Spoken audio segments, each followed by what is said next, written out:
It was shaped like a cat, it was a present from my brother. I read a lot of books, but I couldn't see between the lines.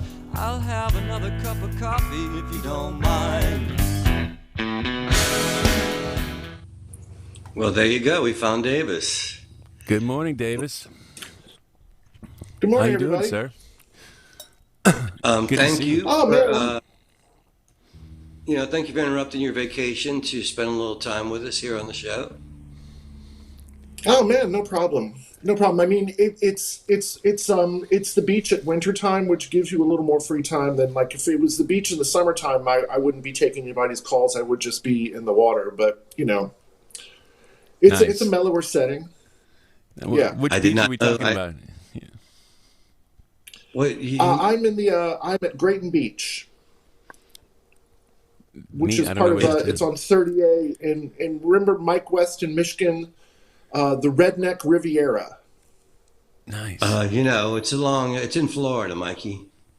Nice. Yes, I remember Mike West too. My God, that's been years. I haven't seen that. I made a few records with Mike West back in the day. I have no idea whatever happened to that man. You Hopefully know he's what doing happened? well. He I don't moved know. to I'm in Michigan. he moved to Kansas, and he moved to Lawrence, Kansas, and a fan who became a friend started hiring me for house concerts in Lawrence, Kansas.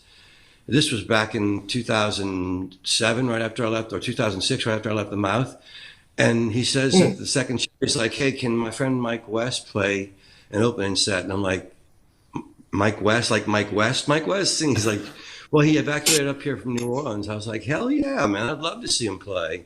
So he wound up playing, and so my friend, since Mike lived in town, hired him for several more house concerts, and other people did too. And Mike started a Mardi Gras in Lawrence, Kansas, where people did a little parade, and he was quite cool. the figure there. I don't know if he still lives there, but for a while they just loved him, man. Wow, that is so neat. I used to go to his house. We'd go sit in his house. I brought these little, very small rigs, and we would just record records at his house. I think I did 3 of them. But it was just, he was great to work with. Such a talent. I Yeah, love very his- talented. That would have been the time. Mike, that would have been the time when I was DJ on OZ, right? Because that was when Yes. Mike would be bringing by those records. Yes, and I think you had all that going on at the same time too, because I remember seeing that name Yes. around a bunch. So, Yeah, Mikey. Before the show, Davis, Mike brought up the all that, and I was saying you're doing something with all that again. Are you doing a re-release or something? Yeah, there was a record we wrote, recorded, and released in '97. It was Offbeat's best funk record of '97. And Nice. so 2022 marks the 25th anniversary of eponymous debut, and I'm going to be releasing that on vinyl. oh, nice, Nice. yeah. I'll be I've been getting telling one. you- Yeah, just- so it's kind of funny. You got to take a 1 hour and 8 minute record and figure out Right, what's the choice. 22 minutes, 22 minutes. right. So you're not doing a Right. big double album, then? You're not doing the double fantasy kind of thing with it, I price point. right? Totally, totally. Yeah, that's a tough one. I guess fan favorites, my favorites, right? You're kind of playing that little game of which ones. Yeah, well, that's sort of funny because it's like, I mean, yeah. Well, so first of all, there's a song called "Roll with It," which clocked in at 6 minutes, and I kind of found that if I took it from the bridge into the trumpet solo before yet another verse and a percussion breakdown, I totally found a way to take this 6 minute song, 3 minutes and 15 seconds, and it's just, So Nice. and then Nice. there's Maybe that's another, the trick. There's another song where I hadn't really found the range or the key to do it right. So there's an All That Live record that I think we're just going to throw up on Bandcamp for free that has a better version of Giving It Up anyway. So there's I Lose One Weak Link, and then there's the hidden punk rock track. I guess we're going to have to let that go. But I kind of figured there would be what's on vinyl, and then there would be what would be Bandcamp, digital doodads, that kind of thing. Right. Yeah, I mean, the art form's always been defined by the technology. Yeah. Yes. In a good way. in Well, a do you good know way. that's why that songs had to be three. That's why songs had to be 3 minutes Right. Make them fit. Like Louis because it Armstrong's was most famous it was one recording. side of a 7 inch. It was one side of a 7 inch 45 RPM record.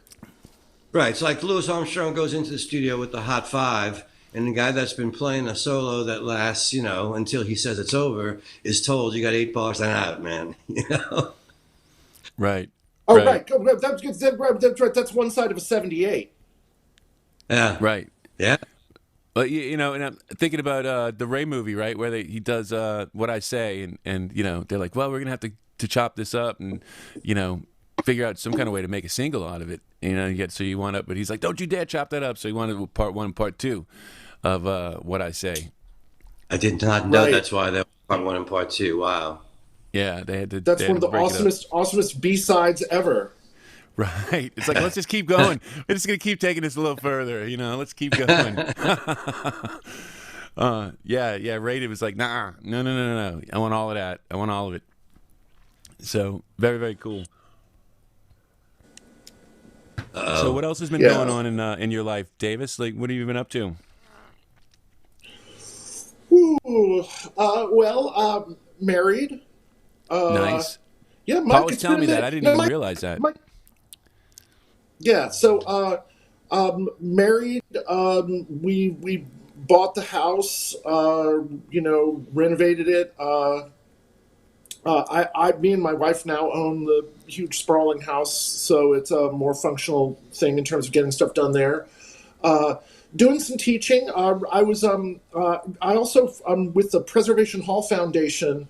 I've written a 5-song, 6-lesson unit of curriculum for kindergarten through 5th graders about classic New Orleans rhythm and blues. Neat. So the first part of that is the lesson called Blue Monday. So if you go to lessons.preservationhall.org, or if you Google Lessons Preservation Hall, you should be able to get to it. And the lesson on Blue Monday. So there's a 1.5-minute clip of me and Shannon Powell showing you how to clap on find the strong beats. 1, 2, 3, 4. 1, 2, 3, 4. So that was a lot of fun. Yeah, That's great.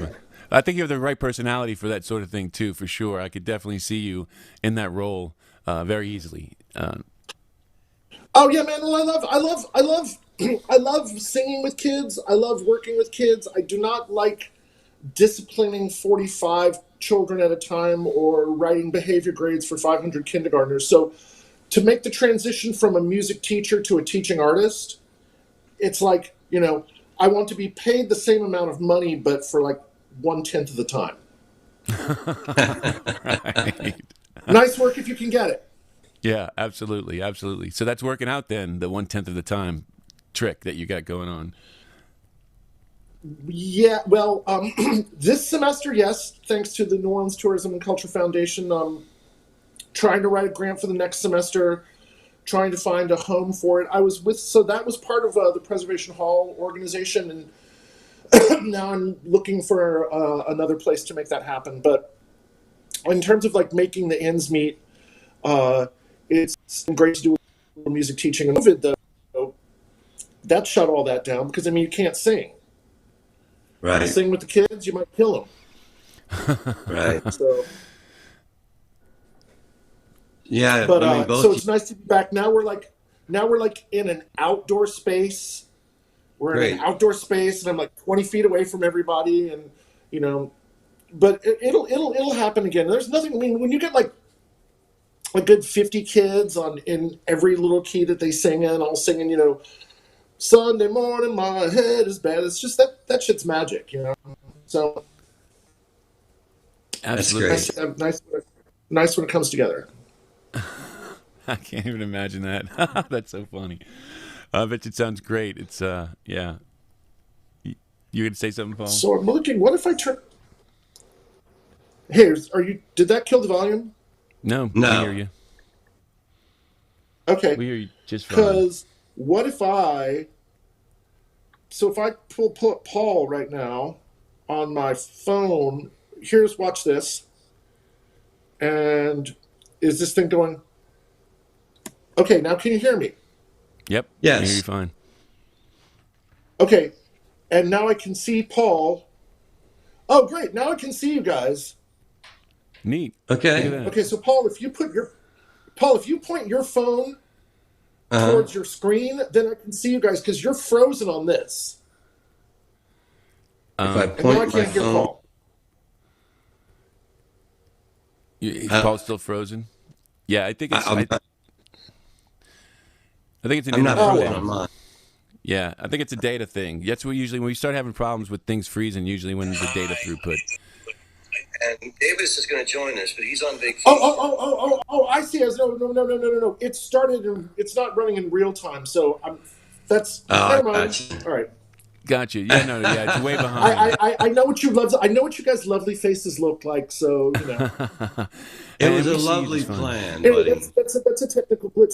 So Mike, remind me, did you come to town for the John Lennon cover show I did. in like Yes. 2013? I think that's the last time we saw each other. Yeah, Because we were I doing. think that is the last time I saw. Because my wife said she hadn't met you, and I was like, I don't know. That was kind of a whirlwind, though. It was, but that was a fun night, man. I think Paul, are you the one that put that one on too? Because I know you did the McCartney one, but I didn't know if you. I think did I did both the Lennon and the McCartney. Although if I did the McCartney, it was because Debbie Davis was the Lennon. It was because Debbie Davis was insisting. Because she had such fun. Debbie was like, somebody's got to make this happen. All right, Sanchez, let's do a Lennon one. And then I think she even called me about doing Harrison, and by then I was just in a different place, and I said I can't do any more right now. So. I think Jonathan Prius took over at that point. Yeah. But yeah, And then it was somebody Never a got fun around to night. a Ringo show. and Mikey, somebody suggested a Ringo, and literally it got shot down.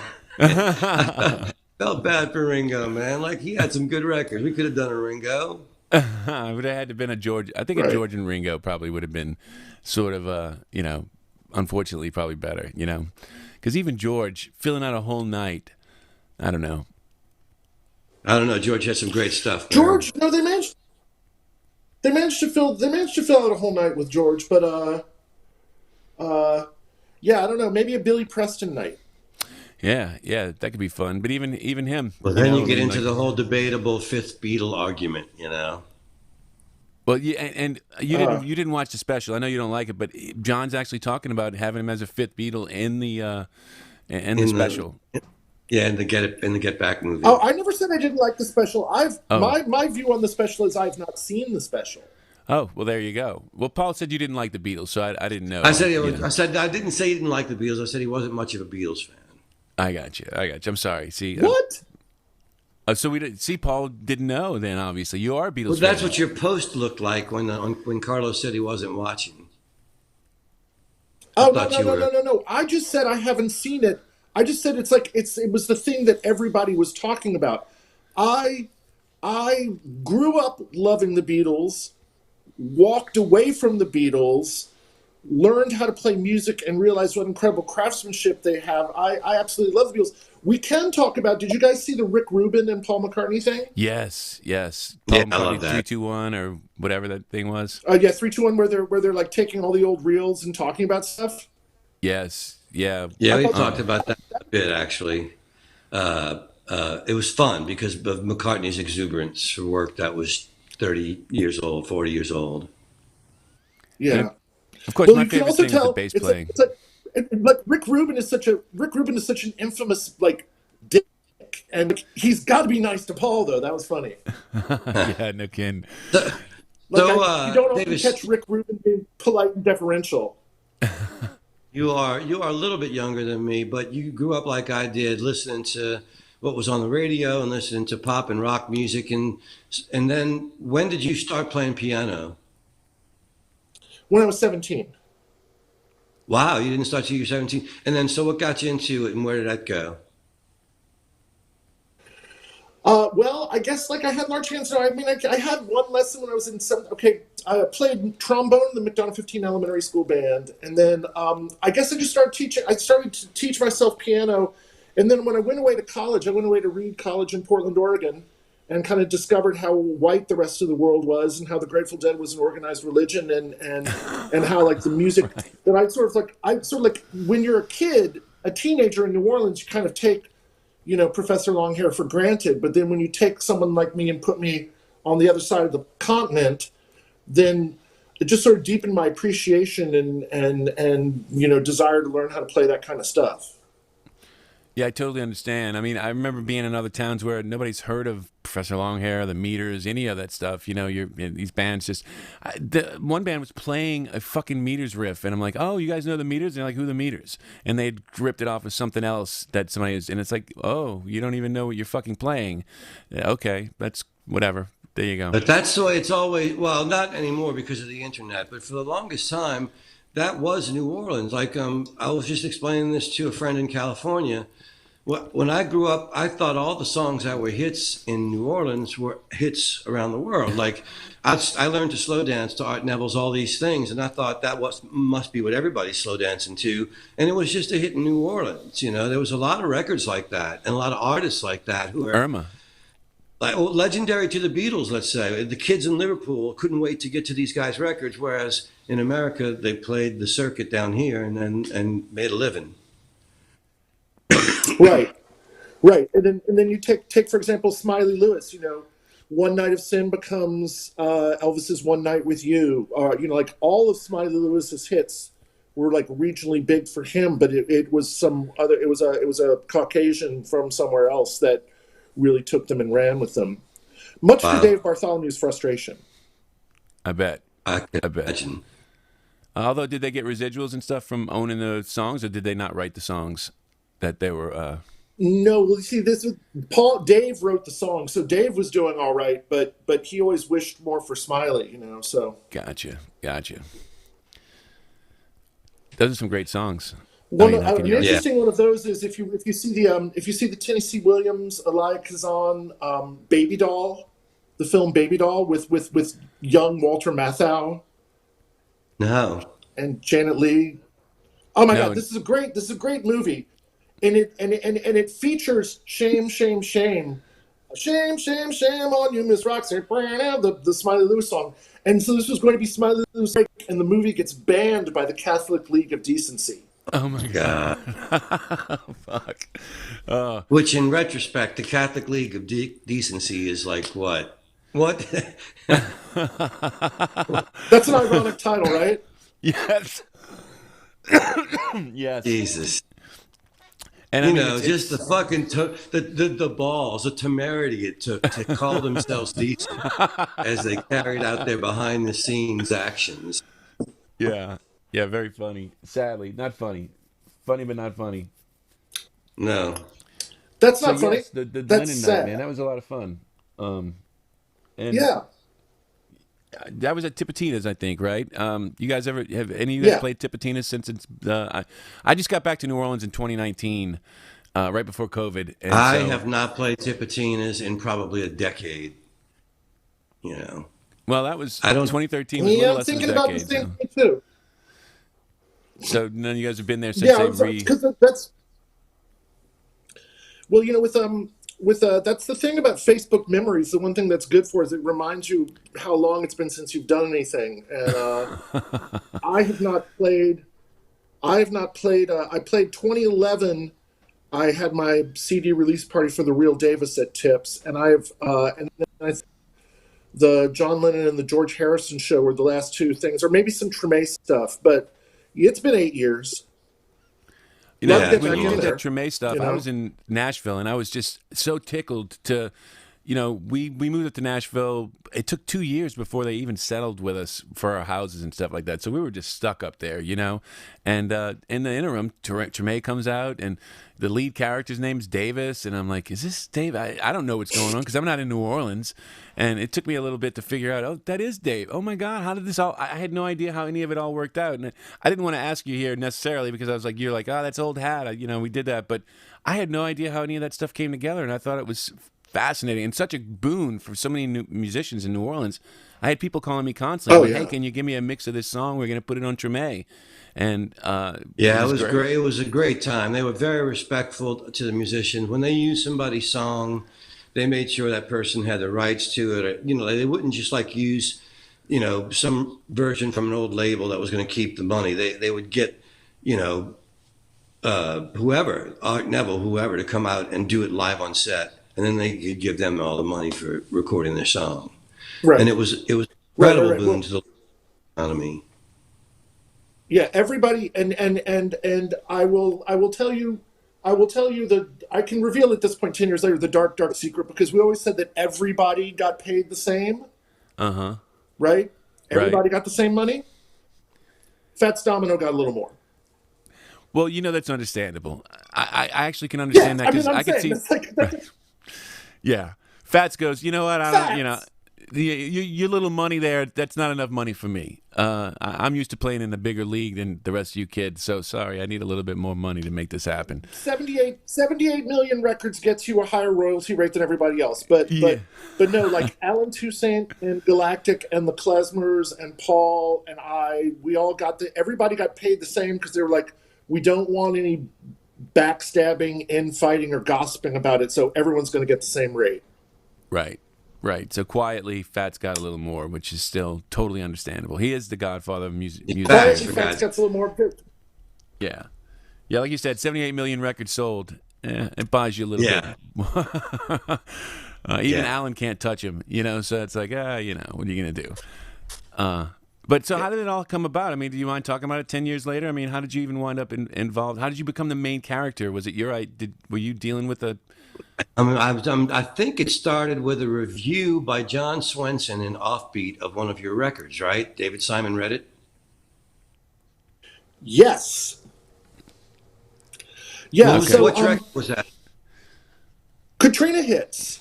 Katrina hits. Now I just finished recording a record called "The Once and Future DJ," and Oh, sent that a record. CD. I had the master disc was being mailed to disc makers. So the master disc was sitting in the Loyola Avenue post office when that took 9 feet of water. But the guy who engineered the record had fled with a hard drive. It's a 200 gigabyte hard drive. It's probably like something like that. He fled with it. We were able to print the record. So there was no Offbeat for September, October, November. Offbeat comes back into print on December 2005.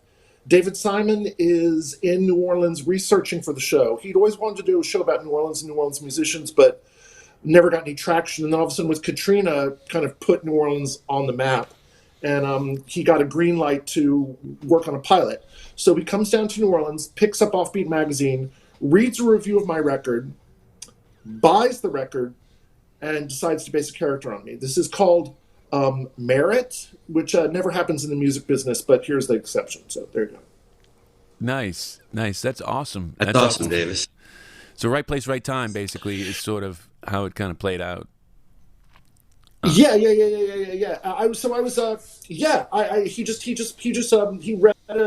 read a profile of me. He read a review of the record, bought the record, dug the record, decided to base a character on me. And the guy, was it Steve Zahn who played you? Yes. Yeah. What a Yeah. great actor! Oh my God, he's so freaking funny, and I just love it. Perfect guy to actually play you as well. I know it's not you, but still, what a fun out there character, and it's like fuck, that's definitely a Davis type guy right there. I just thought it was great. Well, there was some things, there were some things that were straight out of Davis's life, and one of them was in the show, Elvis Costello goes to Vaughn's, and Kermit doesn't really care. He'd rather smoke weed than meet Elvis Costello. And Davis was there that night. I can't remember who it was because I tried to tell this story. It wasn't Elvis. No, it was Mick Jagger and Charlie Watts. Even bigger, right? Wow. It was even bigger than Elvis. What's bigger than Elvis Costello? It was Mick Jagger and Charlie Watts. Kermit said, he pulls me aside on the break. They're sitting there. Like a picture of Mick Jagger and Charlie Watts, because you've seen them represented in pictures so much that I've seen them in real life, like 15 feet away. I'm like, that looks like Mick Jagger and Charlie Watts. So Kermit pulls me aside on the break, and he says, Davis, what's up with this Mick Jagger and Charlie Watts guy? And I said, well, that's the drummer and the lead singer for the Rolling Stones. And he said, well, what's the Rolling Stones? And I said, well, it's a very popular rock and roll band from England. I said, you know that Irma Thomas song, Time Is On My Side? And he's like, yeah. And I was like, they had a hit with that. He said, oh, okay. I love it. You got to bring it back home. So the next day I called up Kermit and I said, Kermit, I know you could give a fuck about. I know they gave you some tickets, and I know you could give a fuck about the Stones. So like, hook your white people up. I want to go see them." And he says, "Well, their manager gave me his card, but I lost it." Oh my And I was God. like, Kermit, nobody in the music business loses the manager of the Rolling Stones card. I said, "Kermit, the way you're acting, you just must want to hang out in New Orleans and smoke dope and play your trumpet and barbecue." And he said, "Yes."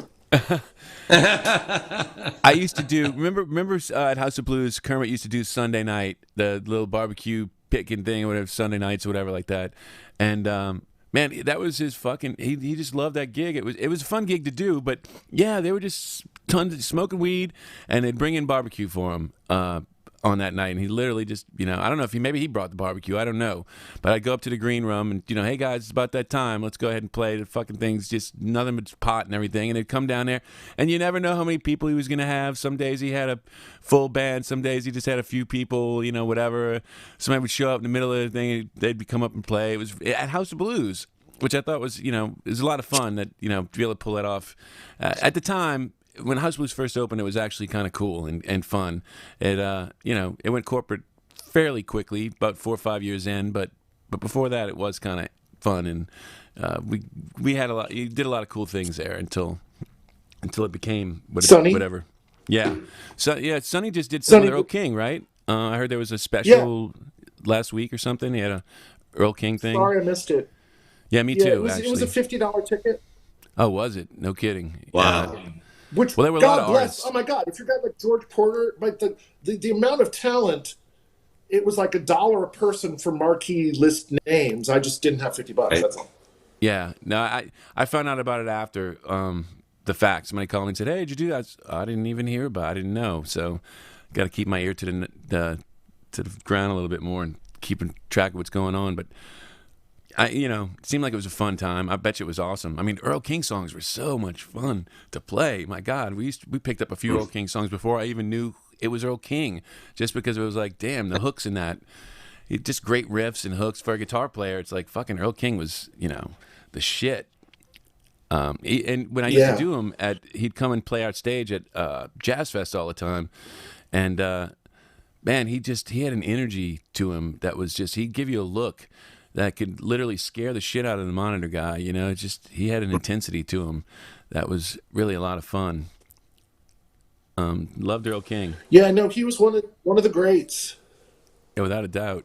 His guitar could be out of tune and he'd still play it and it sounded great. Like he'd play an out of tune guitar and make it fucking work. It was crazy.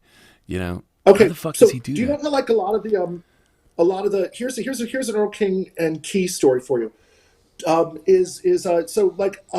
Big Chief, and a lot of those times, a lot of those guitar players would go like tune like a half step down, so they're playing an E flat.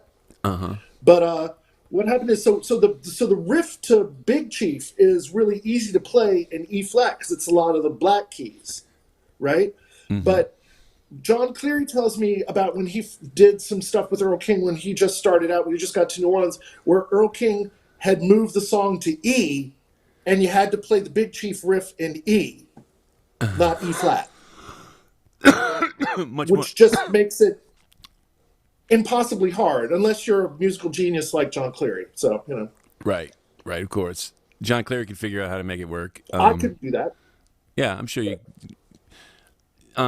Is it one of those? Because you got a few white and black keys, I assume. Is it major kind of thing? Is that what's going on with it? It's sort of a majory thing, and so you gotta. Well, the B flat, the riff,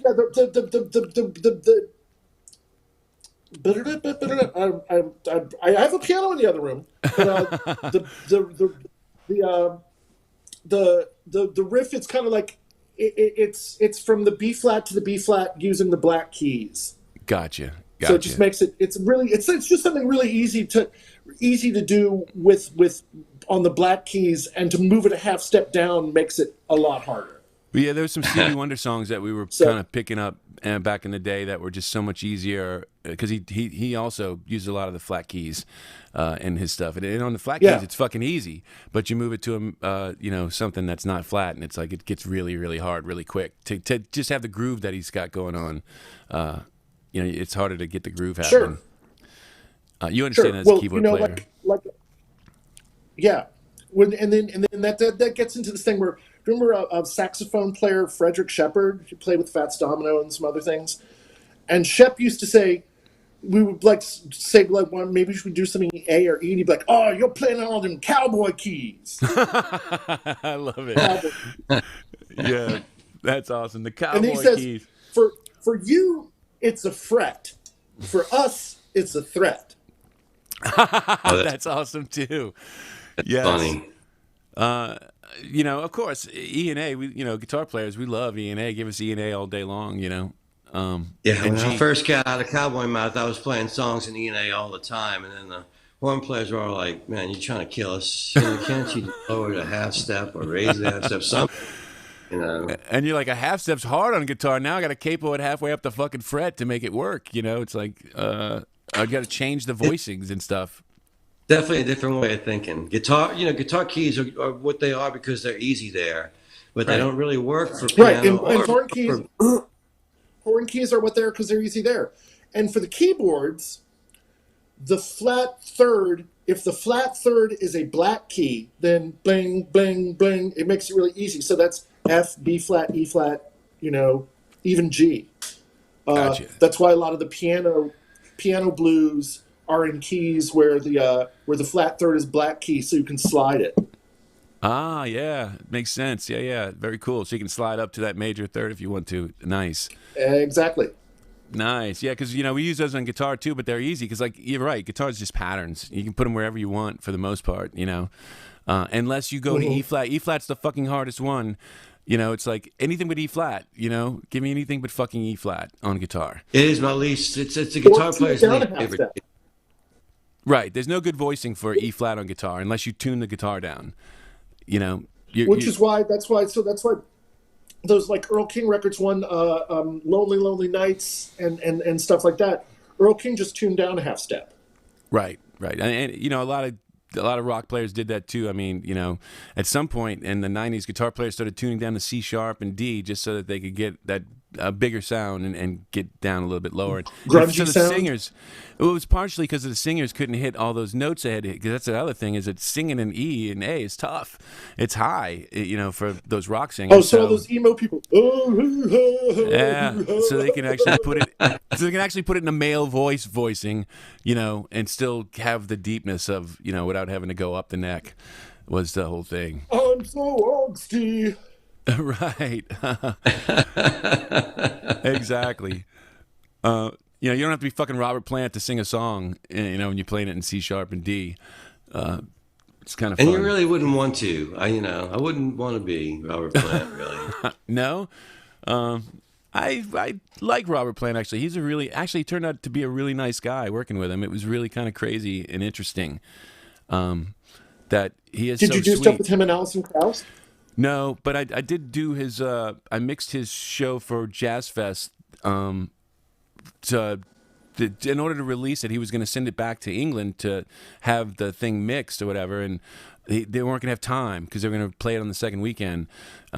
So they said, "Hey, you want to let our guys take a shot at it?" And so I did, and man, he was just so nice. He actually sent me personal emails back and forth instead of and he was just so complimentary and sweet about everything. And then Finney worked with him too with the thing after Katrina, where he came down to do the Fats Domino thing, and said the same thing. Just a very nice guy, down to earth, for being like a rock icon legend. Just the sweetest guy to deal with. That's nice to know. Yeah. He's one of the real guys who he appreciates musicians in New Orleans, and he's just all about having, he's looking for the good. He's a positive guy, and he's always trying to find the positive. And I thought it was great. So that's good. It's fun to hear stories like that when you hear so many of the opposite, right? Where it's just like, what an ass. Right. Well, the ancillary story to Kermit not knowing who the Rolling Stones were was there was the rock critic Robert Palmer lived around the corner from me in Treme, and one night he said, "I've got Page and Plant, and where do I send them?" And I said, "Oh, go to the Treme Music Hall to see the Soul Rebels."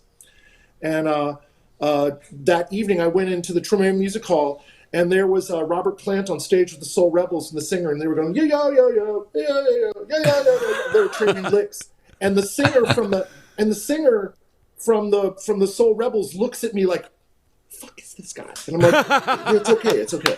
That's great. I love New Orleans musicians, man. They don't have a clue.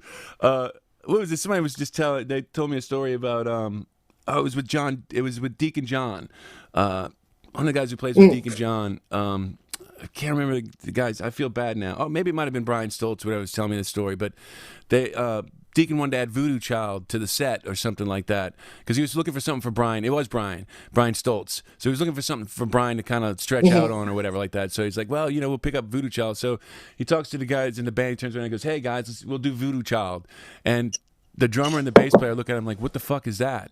And he goes, Jimi Hendrix. Who's Jimi Hendrix? Like, these guys are gospel guys. They'd never heard of Jimi Hendrix, no fucking clue what the song was or anything. Of course, they tore it up when they decided to play it. They they played it fucking great version of it, but it's just funny that these guys just, Deacon John turns around and goes, I don't know what these guys, I don't know, I get these guys out to church. I don't know what to tell you. So I love that. I love that the scene is insular, that the people they admire might never be known beyond the city borders, but they admire them with a reverence. That's an incredible thing to see. When John Boutte, talks about Ed Frank or somebody who influenced him, it's glorious, it's spiritual, and so he doesn't know, like we were doing a record together and I wanted him to learn Paul Simon's American Tune. It was after Katrina and it was very healing kind of song. And he liked the song. I sang it to him. He said, yeah, can we raise the key? We raised the key, and he learned it and he loved doing it. And people loved hearing him sing it. It was like a great moment, a great demographic. But he honestly couldn't remember Paul Simon's name. For the first 2 or 3 months we did the song, he would go, there's a song by a New York songwriter named Paul Sanderson. Right. He knew it sounded something like my name, That's awesome. Yeah, New Orleans is its own fucking thing, isn't it? I wonder how many other cities, For sure. you dig in, have that same sort of thing, where it's just like so insular, like you were saying, just Well, I think one of the things is, especially for our generation, the drinking age was 18.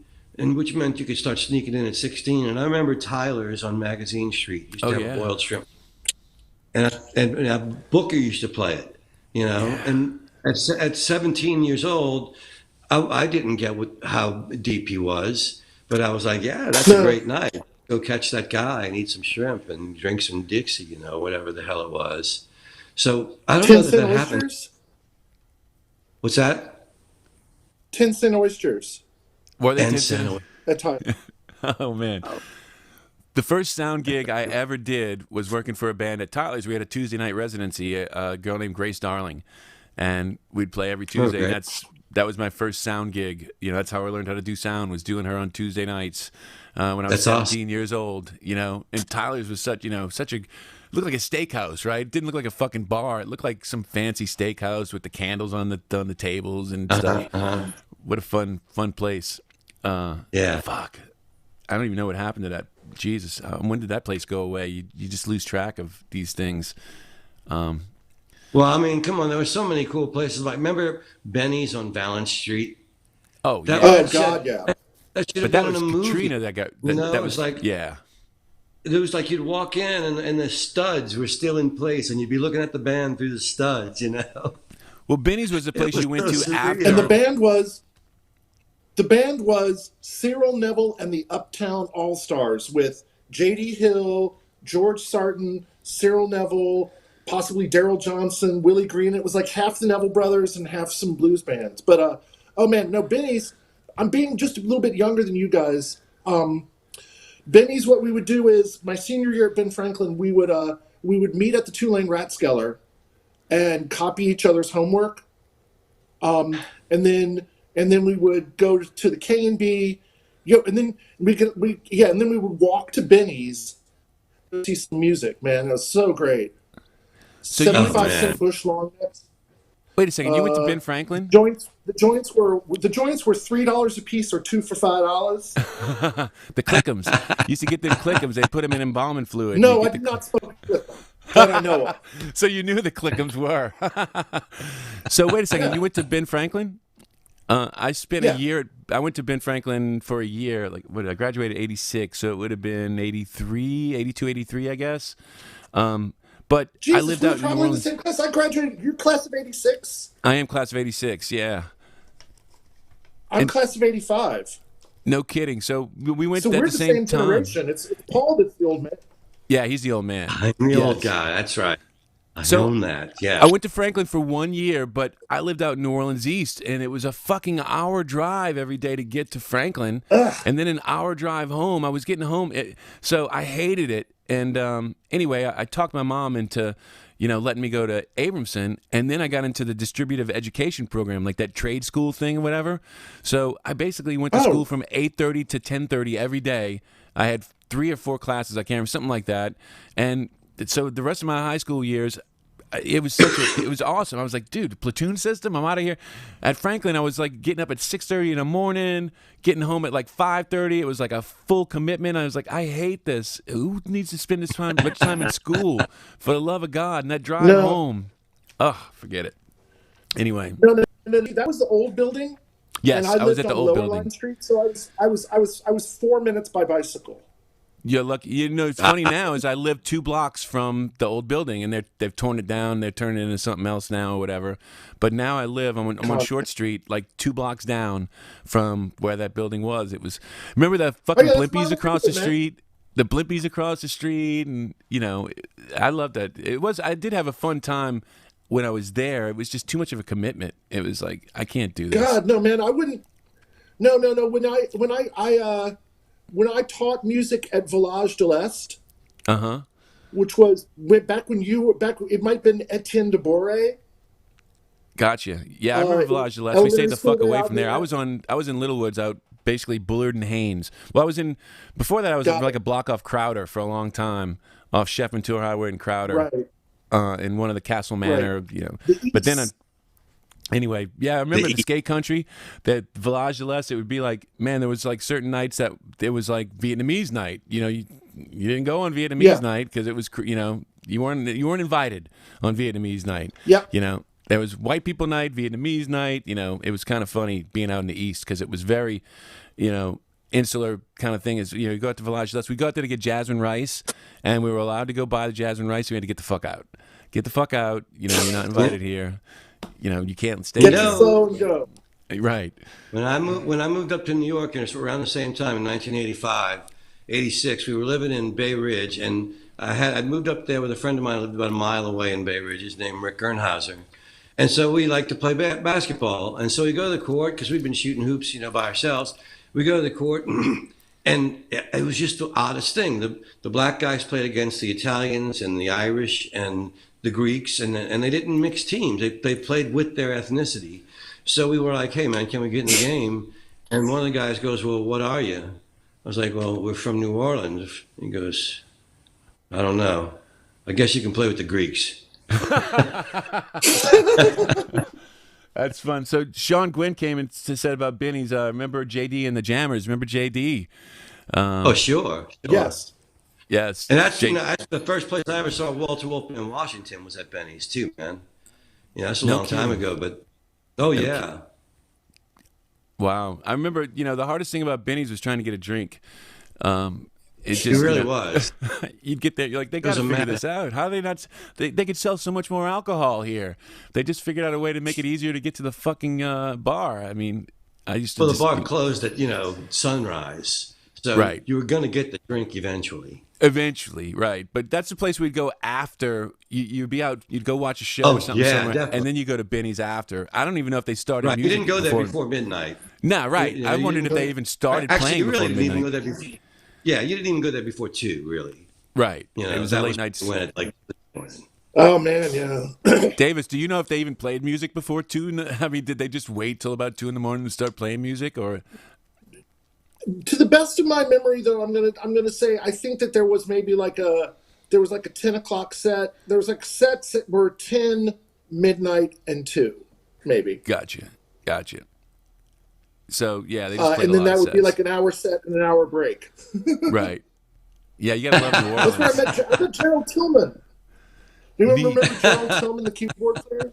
Yeah, no kidding. I met him at Benny's. God, that was Benny's was an education for sure. The Mighty Sam McLean. Let's see what band is that? Yes. Can we think of? Charmaine Neville on Mondays, Cyril Neville and the Uptown All Stars on Tuesdays, JD and the Jammers on Wednesdays. Now, what did they do on the weekends? Did Because I never Zuma went. ever play there? I think I was always working on the weekends, so I never got to really see what was going on the weekends, unless I was on a coke binge, and then I'd wind up there if we were binging that night. You know what I mean? Right. If you're binging, you wind up there at some point. And then Snake and Jake's eventually replaced it. Once it kind of went away, it was like, well, where do we go? What's left? Snake and Jake's. All right, let's go to. Now apparently I'm around the corner from it. My wife's walking through the neighborhood. She finds this cute little bar. She says, and she gets in and has a drink. She says, "They got a bar around the corner." And then she figures out it's Snake and Jake's, and I'm like, wait a second, we're around the corner from Snake and Jake's because I live on Ferret Street. So apparently it's only a few blocks away from me, which is kind of just the universe's reminder that you survived it. You know, yes, hey, right. look at what you survived, man. Yeah, no shit. It reminds you of Alex's song "Late So Early," right? I thought that song meant a lot to me just because of that. It was like, yeah, I get it, man. You know, now it gets late so early. Earl King has a song about the sunrise too. Does Sunrise. Yeah. Yeah, I'll have to. Blacktop Records. Now, I mean, there was his R&B career, his seminal R&B career. But then he in the late mid '90s he had a string of records out on Blacktop, and there's one of them about like why am I always greeting the sunrise, and that was the thing about like you'd walk into Snake and Jake's, and then you'd have your little drinks and do your little party, and then you'd walk out and you're like, oh, I should have brought glasses. Yes. I can't tell you how many times you walk out the door and the sun is out, and you're like, Jesus fucking Christ, oh my God, where's the car? I don't even know. And we all drove home. We all drove home, you know, out of our minds. It wasn't even a thing back then. You just fucking drove home, you know. God, no, I wouldn't even attempt it now. I don't even want to drink when I go out half the time because I've heard horror stories of people with DUIs where it takes months and years to fucking straighten out with, you know, constantly putting money down and stuff. I'm like, oh, Jesus, I don't even want to drink. I don't need to drink. Back then, it was like, you know. We just drove home. I never killed anybody. I drove home. I never killed anybody. I never hurt my car. You know, I was fine. I drove to Chalmette some nights. Not once. I remember nights where I would literally have to stop and throw up out the door window. I was so fucked up. I would stop the car, open the door, throw up outside of it, close the door, keep driving. And still, I think I told you the story. I played a rap party for a movie called Beyond the Groove. And during the course of the rap party, I was drinking Wild Turkey. And they had all heard me sing, so they had a band they hired for the rap party. It was at the 910 Club, I believe, on Bourbon Street. It was upstairs. And I get on stage with this band and I vamp a blues song about the Australian gaffer who's been sleeping with 3 different girls on the set. And I totally out the guy.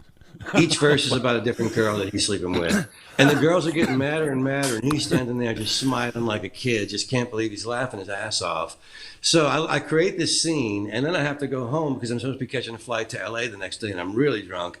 And I stop at the top of the stairs and raise the guitar over my head to wave goodbye. And the weight of the guitar pulls it behind me, and I go head over heels down a flight of stairs with my guitar. And I stand up with the guitar still in hand, and the entire party has run to the top of the stairs to see if I'm okay. And I stand up and I wave the guitar. I go, I'm okay. I'm going home. And I drove home in my 77 LTD. And it's one of those nights, I'm not proud of it, but it's the truth. I drove home and I got to my house in Mid-City on Olympia. And my first thought was, I wonder if I hit anybody on the way home.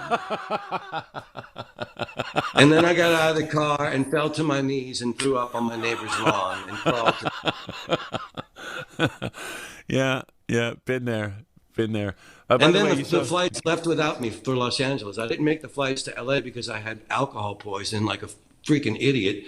And they called, they were like, man, you know, you're coming out to work on the movie with us. And I'm like, can I come out there in like 2 days? And to their credit, they were like, yeah, you can. So I got late because I was, you know, such a lunatic. You pussy. I used to have to get up after doing drugs and drinking my ass off and go to fucking work. And I couldn't go, oh, well, I don't feel good today.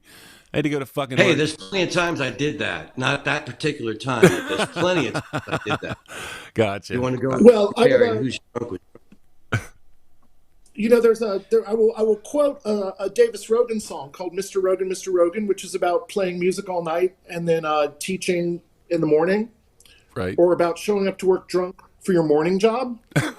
And the quote, the song goes, "It's a skill I pull off with some calm and aplomb, where the kids be like, 'Dang, Mr. Rogan, you smell like mom.' And the truth be told, it's fucking right, because I was hanging at the bar with your mama last night." That's awesome. And on that note, I'm going to get more coffee. Yeah. All right, we're going to wrap it up while he grabs coffee, Mikey. Yes. We've been at it an hour, and it's been fun. He's been wonderful. I knew he would be. It's too bad he couldn't see us, because he couldn't see how hard we were laughing. You Right. know?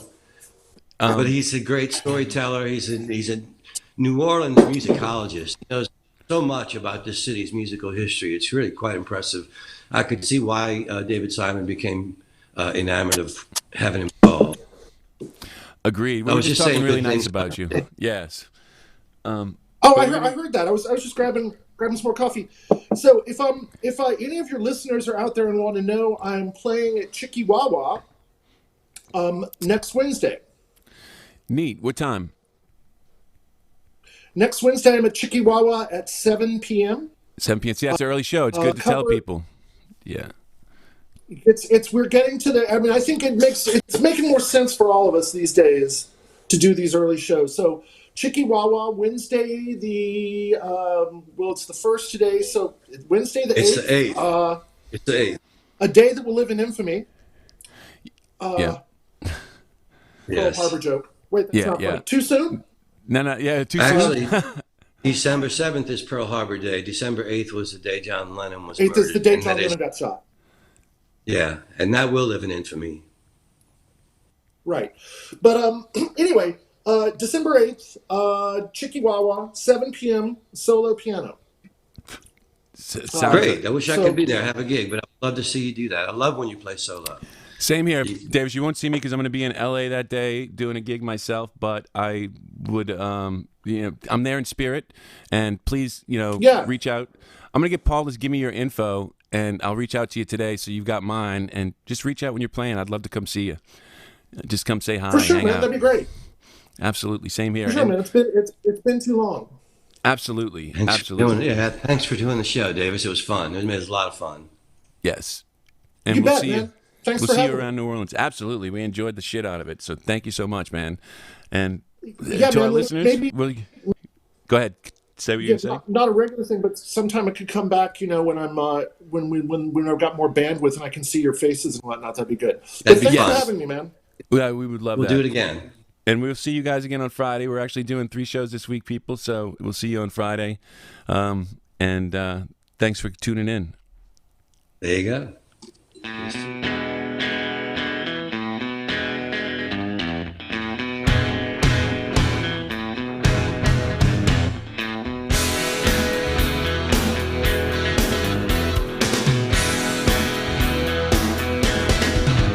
Well, I used to keep my money in a cookie jar.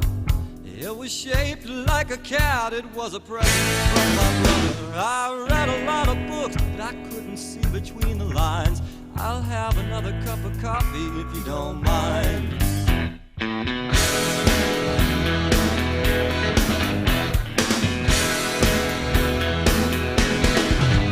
Well, her hair is as black as an alleyway, and it used to be red, and it used to be blonde.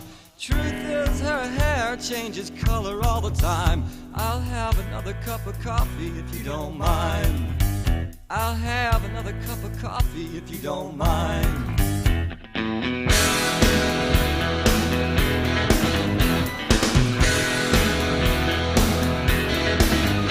Well, I'm staring at her shoulder, but it's not what I see when I hear 2 fellas fighting in the booth across from me. So I wipe away the ashes from an empty counter seat, and I wished I wasn't homesick, I wish I was asleep.